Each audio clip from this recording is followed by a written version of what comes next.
So, Paul, welcome to Hereford Football Club. What sort of drew you to the managerial position here? First and foremost, I'm delighted to be here. It's an honour to be at such a football club.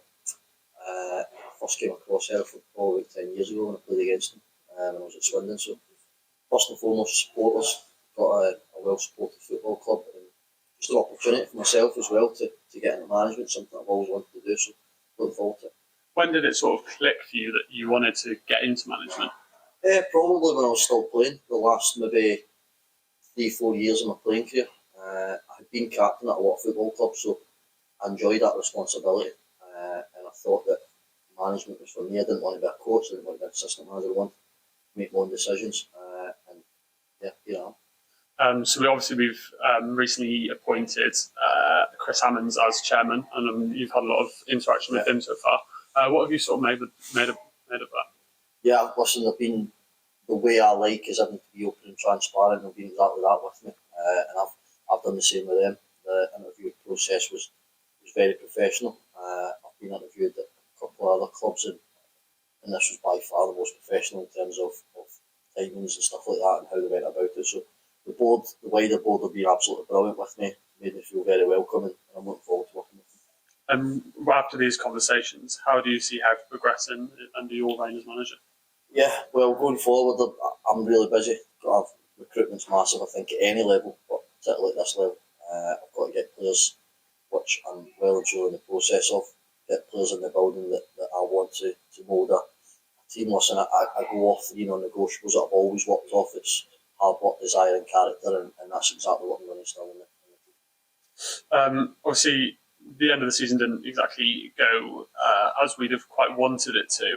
For you, what are the next steps moving forward? Getting a team on the pitch. I've seen it's a clean slate.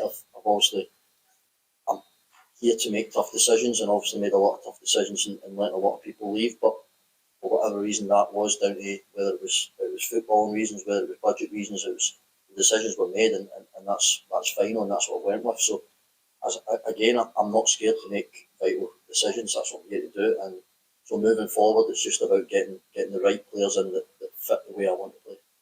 Clearly a passionate man yourself. How do you sort of see the passion of the supporters helping the team on the pitch? Listen, I came to the game, Bradford Park Avenue, last week, as everyone knows I was here, and I actually said to Chris, I was sitting beside Chris, said, the supporters are desperate to get behind something. I could just feel it.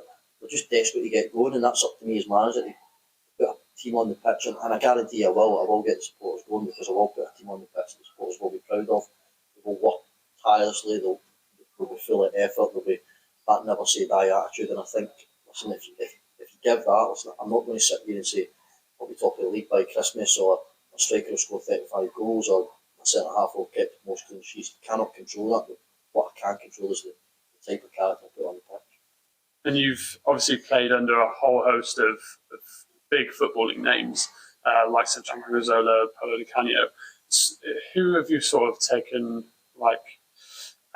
most of your influence from?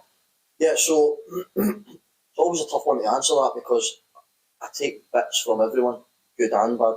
I worked with Gordon Strachan when I was a young lad at Celtic, and I thought he was class, like when everything he'd done, his coaching, his manner, his man management. Gary Rowett the same, Richie Wellens of late, carrying in a different way in terms of setting up teams and stuff like that. So I'll take bits from everyone that I've worked under. I will continue to speak to guys like that, because I'm not naive. I know that there'll be times where I'll find it tough. There'll be times where I'm excelling. So I'm not silly. I will speak to people when I need help from time.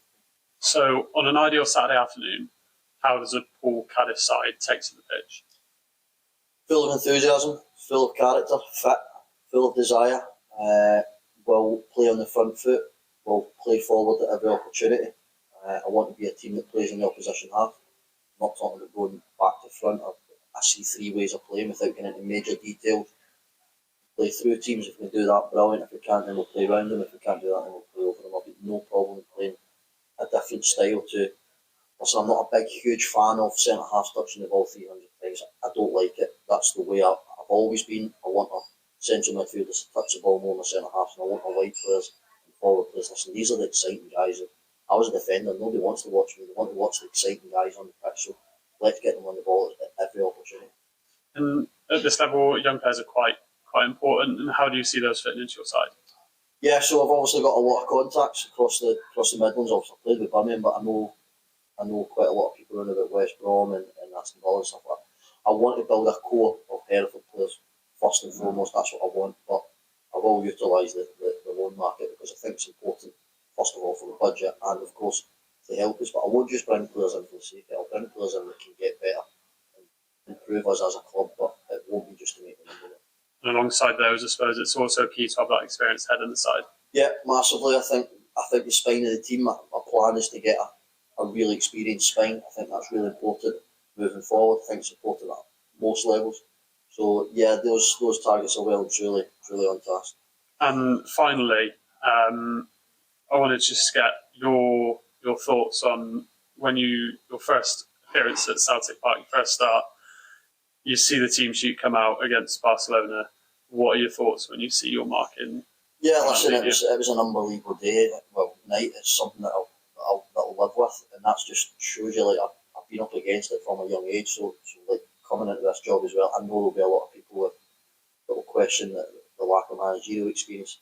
Fine, and I'm fine to do that. I've always been one to prove myself right in the end.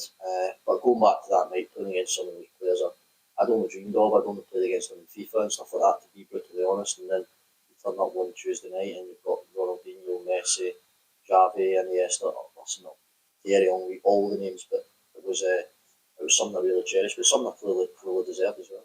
Brilliant. Thank you for your time. Cheers. Thank you.